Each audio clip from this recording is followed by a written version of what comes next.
کم از کم میری یادداشت میں یہ جو سلسلہ شروع ہوا ہے وہ آج سے کوئی 40 سال پہلے کا معاملہ ہے، جب سلمان رشدی کا معاملہ پہلے شروع میں اٹھا تھا۔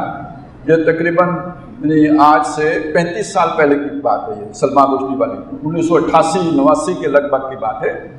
اور اس نے وہ کتاب جو بھی حفوات لکھی تھی اس پر جو رد عمل شروع میں آیا تھا، امریکی سفارت خانے پر بھی حملہ ہوا تھا، آپ کو یاد ہوگا 1988-89 کی بات ہے یہ۔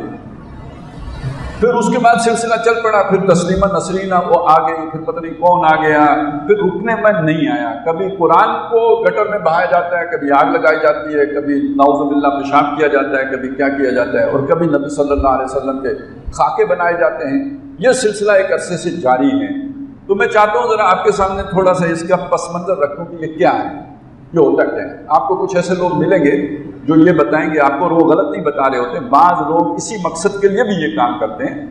وہ یہ ہوتا ہے کہ دیکھیں، جب جو بندہ بھی قرآن مجید کی توہین کرے گا تو اب مسلمان معاشرے کے اندر اس کا جینا تو ممکن نہیں رہے گا۔ کوئی نہ کوئی دیوانہ عاشق اٹھ کے اس کا کلا کما کرے گا، اور کرنا بھی چاہیے، نہیں چھوڑنا چاہیے، وہ ایک علیحدہ مسئلہ ہے وہ۔ اور پھر یہ کہ جب کر لے گا تو اس کے بعد قانون کا سامنا بھی کرنا چاہیے، پھر پھانسی پہ جھولنا بھی چاہیے۔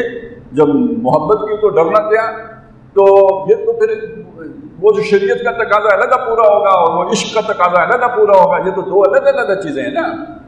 اس کو ذہن میں رکھ کر بات کر رہا ہوں۔ تو اب آپ یہ بات سمجھ لیجئے کہ جب کسی نے فرض کریں اسائلم لینی ہے، وہ برطانیہ میں جا کے پناہ لینا چاہتا ہے، سویڈن میں پناہ لینا چاہتا ہے، وہ امریکہ میں پناہ لینا چاہتا ہے، جرمنی میں پناہ لینا چاہتا ہے، تو سب سے آسان طریقہ یہ ہے کہ توہین رسالت کا ارتکاب کرو، اس کے بعد ان کے سفارت خانے میں گھس جاؤ، میری جان کو خطرہ ہے، میں نے آزادی اظہار رائے کا مظاہرہ کیا، اب مسلمان میری جان کے دشمن ہو گئے ہیں، یہ مولوی صاحب کی تقریر سنو، یہ مولوی صاحب کی تقریر سنو، انہوں نے کہا قتل کر دو، بالکل نہیں چھوڑو، تو میں تو ادھر مارا جاؤں گا، تو مجھے پناہ دو، بڑی آسانی سے پناہ مل جاتی ہے۔